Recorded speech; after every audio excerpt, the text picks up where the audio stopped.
Hello बच्चों, let's read the question and question says that bacteria fungi release extracellular enzyme on detritus to carry out. तो चलिए देखते हैं क्या होता है इसमें।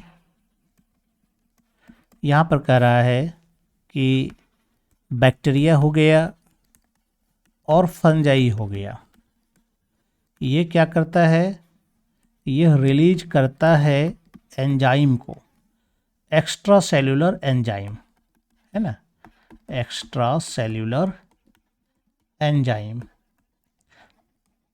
ठीक है, किस पर, तो डेट्रिटस पर। यानी कि यहाँ पर ये जो प्रोसेस चल रहा है, ये डिकम्पोजिशन का प्रोसेस चल रहा है ना। तो क्या इसको हम लोग क्या कहेंगे, तो जैसे ही मान लेते हैं कि यह कोई बैक्टीरिया है या फंजाई है और यहाँ पर कोई जो है यह डेड मटेरियल पड़ा हुआ है, डेट्रिटस मौजूद है।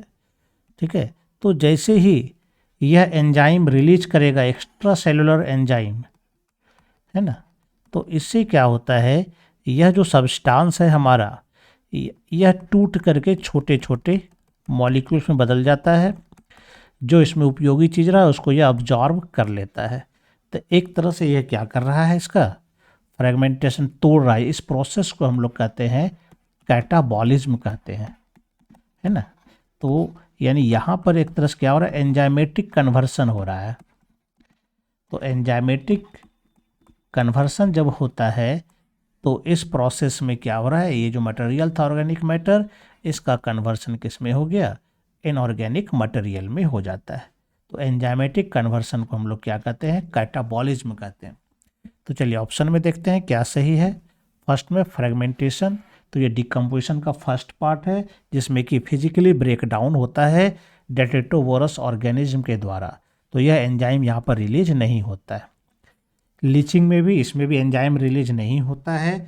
इसमें जो फ्रेगमेंटेशन के बाद जो मटेरियल बचता है, तो वाटर में जो डिजॉल्व मटेरियल रहता है वो वाटर के साथ सॉइल के अंदर सेपेज करके लोअर लेयर में चला जाता है। तो ये भी एंजाइम इसमें भी रिलीज नहीं होता है। कैटाबॉलिज्म में तो यहाँ पर एंजाइम रिलीज होता है ना, एंजाइमेटिक कन्वर्सन यहाँ पर होता है, डेट्रिटस में मौजूद मटेरियल को इनऑर्गेनिक सब्सटेंस में बदला जाता है। तो ये हमारा सही आंसर होगा। ह्यूमिफिकेशन, ह्यूमस में कन्वर्सन होता है आफ्टर लीचिंग जो है, इस पे क्या होता है, ह्यूमिफिकेशन प्रोसेस द्वारा ह्यूमस में कन्वर्ट होता है। लेकिन यहाँ भी एंजाइम का यूज बहुत कम होता है। तो सही आंसर जो हमारा हो रहा है वो कौन सा हो रहा है, सी नंबर होता है, catabolism. I hope you understand it well and best of luck. Thank you.